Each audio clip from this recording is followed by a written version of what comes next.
the Pediatric Lounge, a podcast taking you behind the door of the physician's lounge to get a deeper insight into just what docs are talking about today.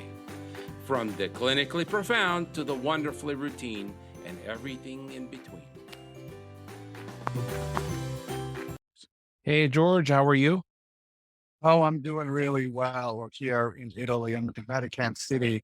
Behind me is St. Peter's Square in front of the Basilica. So this should be a very interesting event. Wow. Interesting podcast. Yeah. We had some time to talk to you. It looks beautiful. It looks like you have a nice sunny day. Is it hot out there? Well, it's really hot. That's the way it is in Italy this Wow. time of year. So what are we going to talk about today? I think we're going to talk about urgent cares. Okay, that's something that I know a little bit about.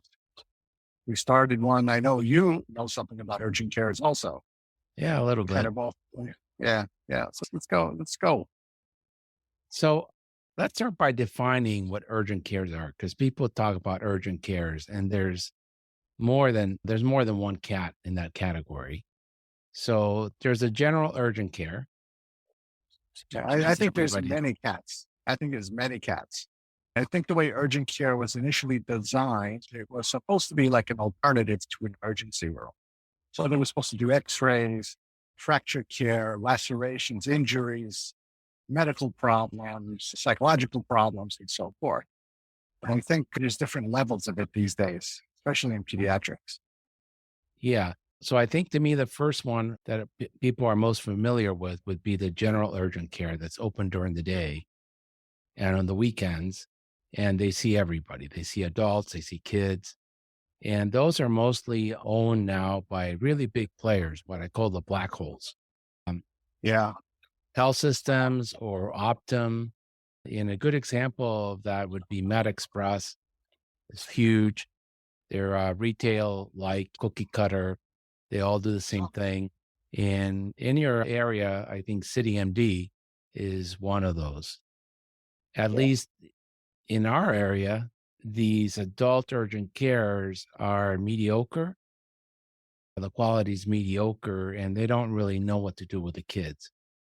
That's true. Around here, the urgent cares have changed names, and I think business models multiple times.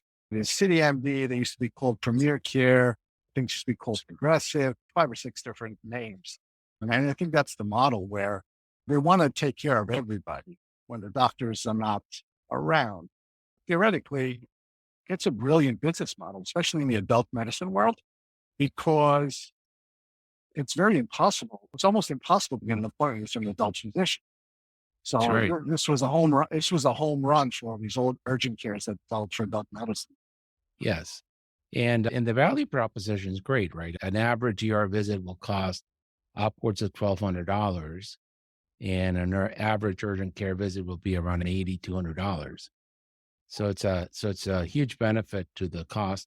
Unfortunately, all these big urgent cares, at least in our neighborhood, they're owned by the black holes. So they're not interested in anything but the referrals into the big mothership.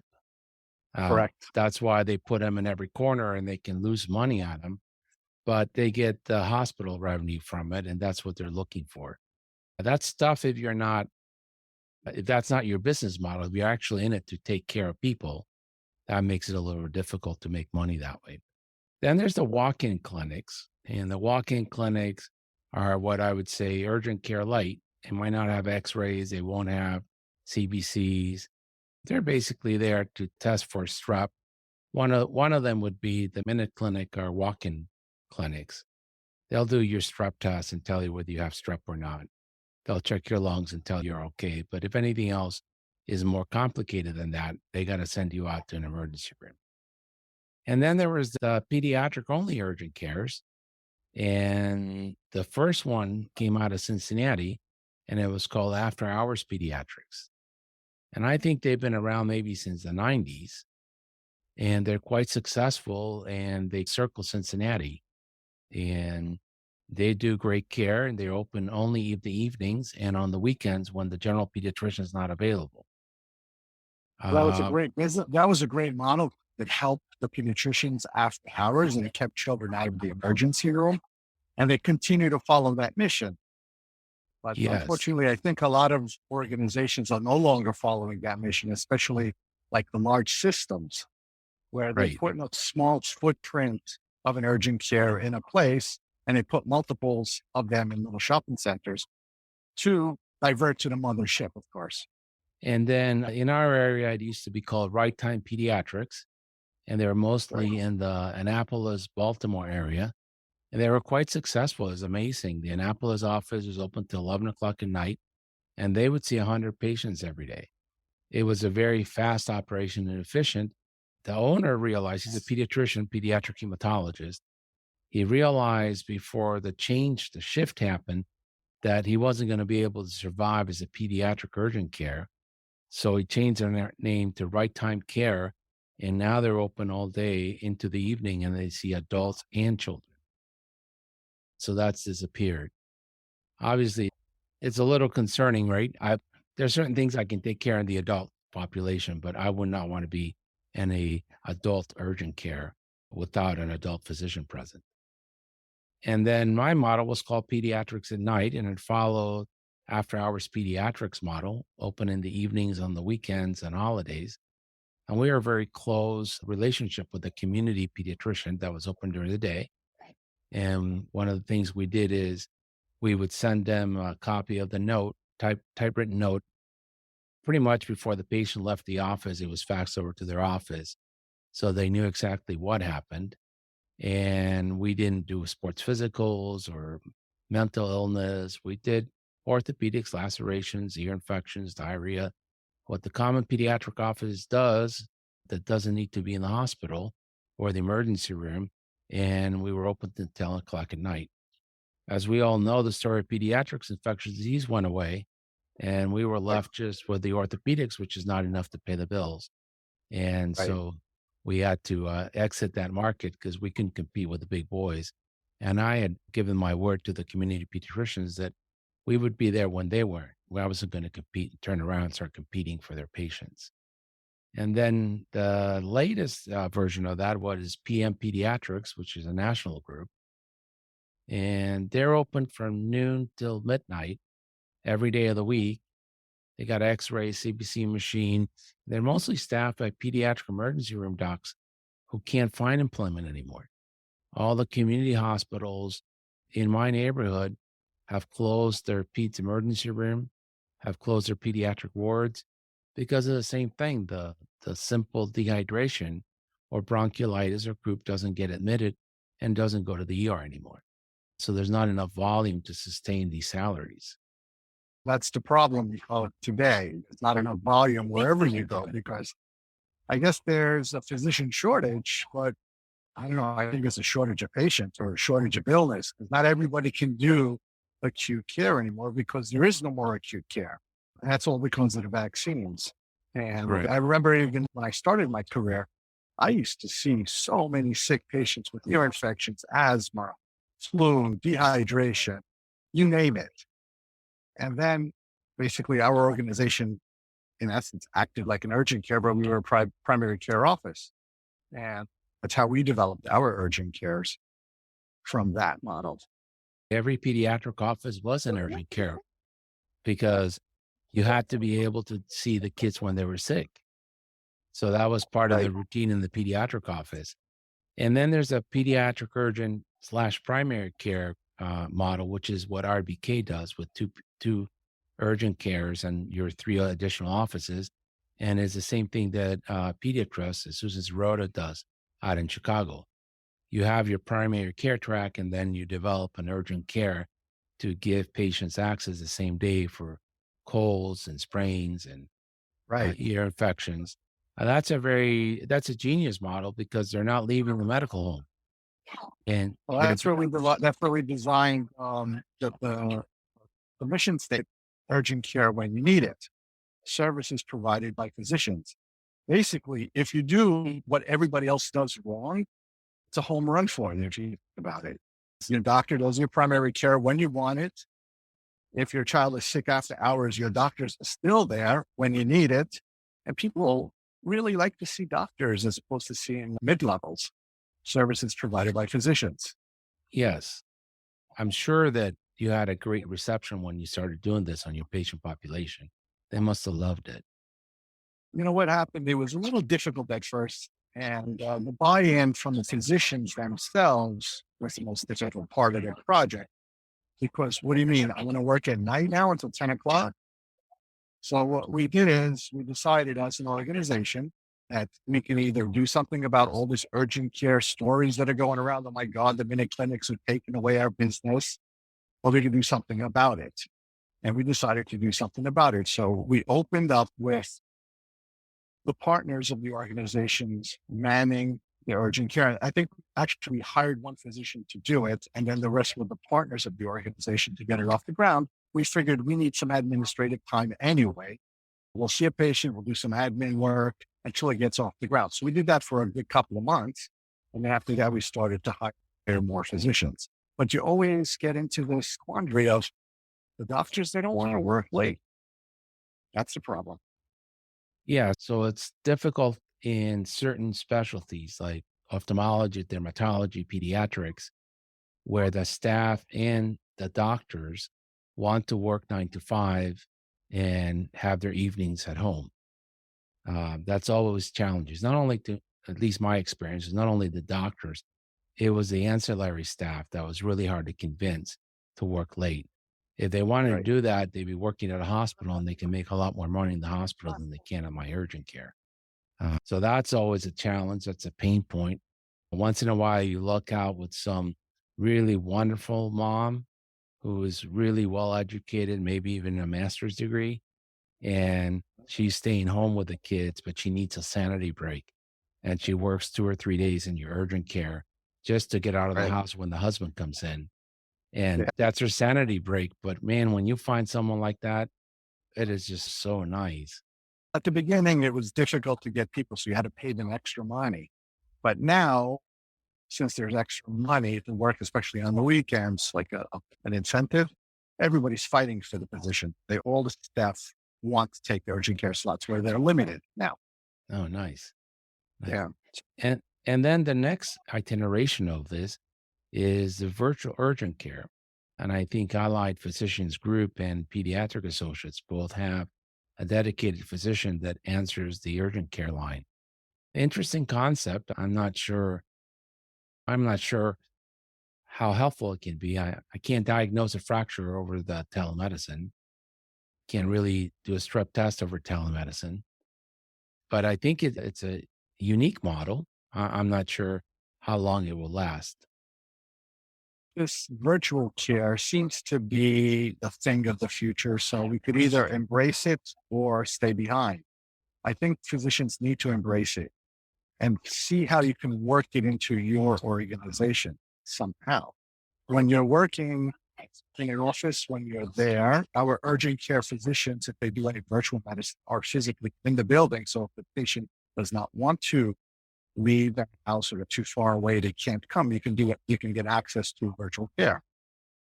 By being there, you have the luxury of saying, this is a little bit more complicated than virtual care. Why don't you come on down to the office? Let me check you out in person. But Yeah. if your doc is at home, I've seen a couple of models where the doctor is at home and their answer to this problem is, I will just send them to the ER, which creates the first problem. It goes back to the Right. first problem, unnecessary ER visits. Correct. Correct. Yeah. And I remember it's interesting when I first got involved with telemedicine, I was one of the first people to do telemedicine, but we did it more for riddling renewals, behavioral health stuff. And then let me try the urgent care. Let me try the medical care, acute care for it. So my first case was a kid with a periorbital cellulitis. I think So there's definitely a lot of places where the virtual space can be useful. yeah, The kid's got a cold. Should I come in for a COVID test or not? yeah. No. What are we going to do if it tests positive for COVID? We're not going to do anything different. But they don't And know that sometimes with patients, it's more of the comfort that a physician actually right. put their eyes on the kid or their hands and examine the child. It gives them peace of mind as opposed to letting them go into Dr. Google. And most of the times the patients actually know what the answer is, but they just need the physician to validate their suspicions. Yes. They You know, need I remember, reassurance. I remember I have a friend that's in IT support. I had asked him a question about how to restore a hard drive it was a broken hard drive, an external hard drive. And I read somewhere that if you put it into the freezer and you let it stay overnight and then you crack it open, and you can quickly transfer the data to another hard drive and save your data before gets destroyed. So I'd asked him that question. Is that true? Can you do that? And he said, yeah, absolutely. You can do that. I said, so if you're looking online, why do you even have a job? He says, because I'm the guy that pushes the enter key. Did you push the button yet? No, until I told you to. So I guess that's where our job is too. So you can find out Yeah. anything on Google. Yes. Yeah. And then it's always interesting. My experience is there was an adult urgent care that was very well established in the community when I opened up the Pete's Urgent Care. And one of the criticisms from the pediatricians in the community is that it was staffed solely by nurse practitioners. And whenever they saw a sick kid, they wouldn't call the medical director slash owner of the urgent care. They would call them to figure out what to do with the kid. And that used to annoy them and really annoy them because they weren't Right. getting paid, but they were taking the risk of a patient they weren't seeing with a mid-level provider they didn't know. And they were very adamant they would not refer to me if I did not staff up with pediatricians. They didn't want Correct. another mid-level calling them in the middle of the night for advice. What's Correct. your That's, thoughts on that? my thoughts on everybody thinks that children are just smaller versions of adults. I've seen this with the emergency rooms where you used to send the children to the regular emergency room that was staffed by adults. Then they really didn't know how to take care of kids. It's the same thing happening over and over again. Children should be seen by pediatricians. We have to make people understand that we are specialists in pediatric care. We're not just smaller versions of adult medicine. And there's no way an adult medicine physician can take care of the kid. They'll overdo things, or they'll overdo what they don't need to do, or they'll underdo what they should do and way actually sick kids. Yeah, So I that's agree. the problem. I also think there's lots of places where PA or NP can thrive and do great work.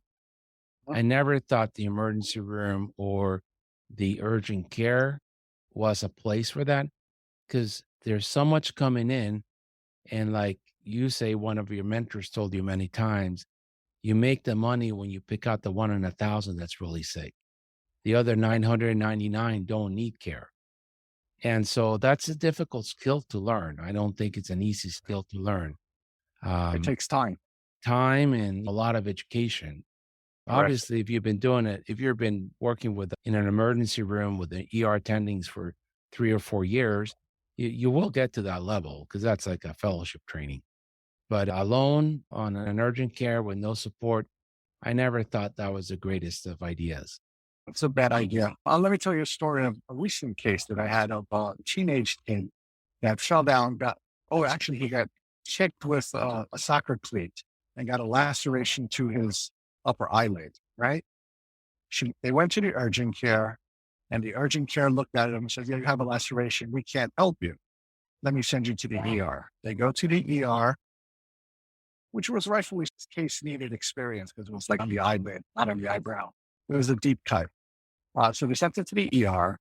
They went to the ER. They waited there like 10 hours, 12 hours until they finally got a hold of the plastic surgeon who correctly sutured the child up. Then they said, you got to take the sutures out. They went back. They said, go get the sutures out at the urgent care. They went to the urgent care and the urgent care folks says, oh, we cannot take these sutures out for you. So what did they do? They went back to their mental home. I looked at him. He had like about 10, 12 stitches on his eyelid. They were pretty tight. So I proceeded to take them out. I got 9 out of 10. And for the 10th one, I couldn't see us out. I called one of the younger doctors to pull it out for me. And then I asked the mother, I said, why didn't you just call us? She goes, well, it was an emergency. Yeah, but we're here all the time. We could have seen the kid, realized that it is a problem. And then we could have called one of the plastic surgeons that we have a relationship with. They could have met you at the emergency room. Your problem would have been resolved within 2-3 hours.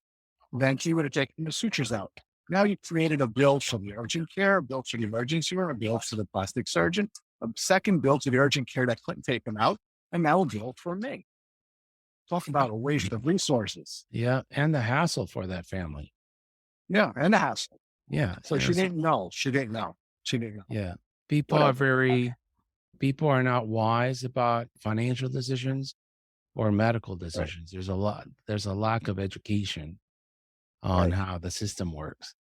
Let's talk a little bit about the pain points because there's a lot of pain points if you're going to start a pediatric urgent care, not least of which is the expense of a startup.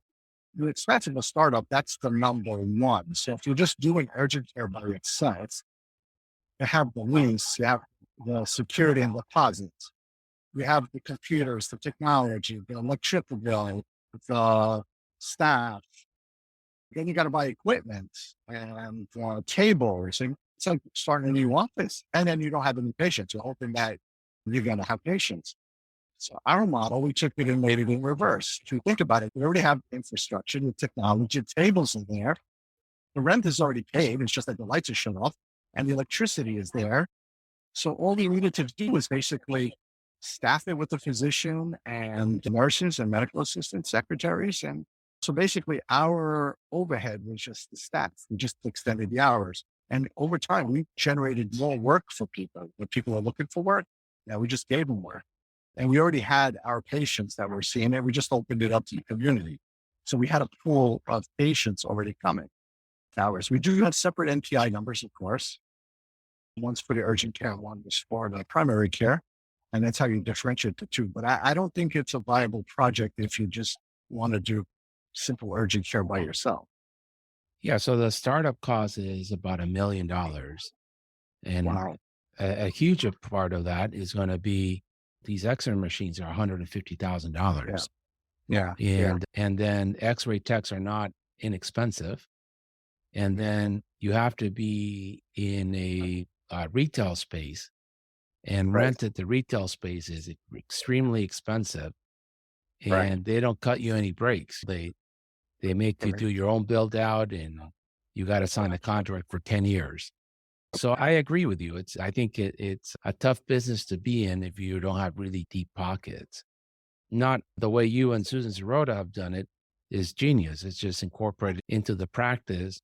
So you are using the spaces more hours out of the day, which Right. it just makes it more viable. The Right. other one we touched upon a little while ago, which is when we got into pediatrics, was infectious disease. Right. Every pediatrician had to be an infectologist. There's no way around it. Yeah, there are so many viruses and bacterias and stuff that you had to know how to diagnose infectious disease. And it was all day, several times a day. Now, I think urgent care is basically access to care, convenient access to care or convenience care. So if Yeah. you're there at 7 o'clock, people need it because they're working until 6 o'clock. If Yes. you're not there as a physician, as a doctor, they're going to go to the emergency room. I think you're right. I think people, this is unfortunate because pediatricians also have families and things like some pediatricians actually play guitars in bands and stuff. I've heard of some that do. So it's hard to be there in the office till 8 or 9 or 10 o'clock at night because you have no Right. social life. But the But you know families what? need it. They need it. But if you created there's infrastructure and a culture within an organization where everybody works in the urgent care, everybody does late hours, and you share it amongst a lot of people, you know what? Working a Sunday every couple of weeks, 5, 6, 7, 8 weeks, not that big of a deal. Remember, we went into medicine to take care of people. I think the key there is lots of people. So if you have to do it Yeah. once every month, that you have to give Mhm. up your weekend, or once every 2 months, people Right. are willing to do that. But a lot Yes. of places, the pediatricians are working every other weekend, Saturdays, and people are like, Yeah. no, I'm Yeah. a They don't. pediatrician. I didn't, if I wanted to do that, I'd be a hospitalist or an emergency room doctor. I Right. want to spend time with my family, and the weekends are important to me. But you But know you, what happened with the urgent care when we developed it? There was some benefits that spilled over to the primary care side.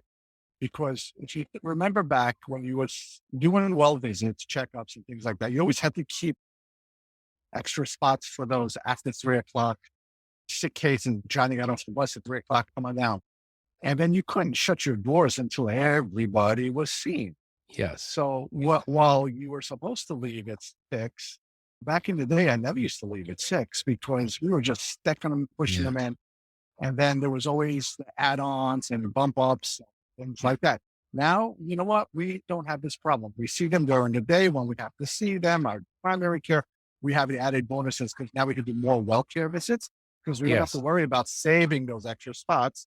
And then at the end of the day, if some doctor is behind schedule because an extra something happens, you can always spill over to the urgent care if you work as a team. Yeah. So Yeah. people will come in night times. It's not a problem. I think that what you did is just a genius idea.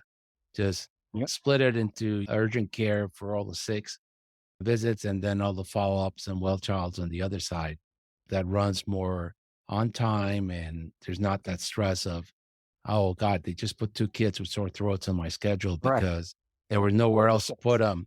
And the physical is going to be mad, but I can't let them wait anymore. So That doesn't exist anymore. And there's also other added bonuses to us where now you can push and you can get in all those wealth shares, which will go into the quality incentive programs and you make your quality metrics yes. and you make incentive bonuses and you make extra money and people leave on time and everybody's happier. Yeah. I think it was a good thing. And all I did was I took what everybody else did wrong and did it right. Simple. Primary Yes. care when you want it, urgent care when you need it, services provided by physicians. Very simple. Yes. I think now the pediatric urgent care, I don't keep in touch as much with the adult urgent care, but the pediatric urgent care is mostly orthopedic medicine, sprains, lacerations. I think a little tough to make money off of that. And so some of them are, I think, trying to expand into mental health. That worries me a little Yes. bit. When you can't follow a patient that's depressed and you're going to start them on medicines and hand them off to someone else to follow up, I think that's, to me, I would not be comfortable doing that. What are your thoughts on that? My thoughts are I know there's organizations starting to do this, uh, but if they work with the community physicians and they deal with the initial evaluation of the case and start the medications, and then their community physicians follow up and maintain it, that's okay. I would have no problems if you're the behavioral health person and you deal with depression and you feel that this patient needs to go on some of these solo evolution, whatever it is, and you start them, you can see them, and then I can take them over later. I'm just not comfortable in actually making the initial diagnosis. It's not too hard to do. Read a book and learn how to do it, but Yeah. that's not my forte. It's just not my forte. Yeah. Yeah. Through my ER career in urgent care, the mental health illness was the most difficult because we don't get a lot of training on that. And the follow up is key. You just, as an urgent care doctor and an ER doctor, keep the patient well until they see their primary care doctor who actually solves the problem for them. That's just the nature of the beast. And you got to be okay with that. It worries me a little bit, although I know some pediatric hospitals now have pediatric mental health urgent cares attached to their ERs, where they have a psychologist or a social worker in the afternoon and evening. And the Yes. child comes in and they walk in, they're evaluated, they're given their first initial assessment, and then they're handed off. They don't follow them, but at least they get a good assessment. Right. But I'm not a psychologist, so I don't feel so competent that I can do a real good assessment of a mental health crisis and then send that kid home. Maybe other people can through additional training.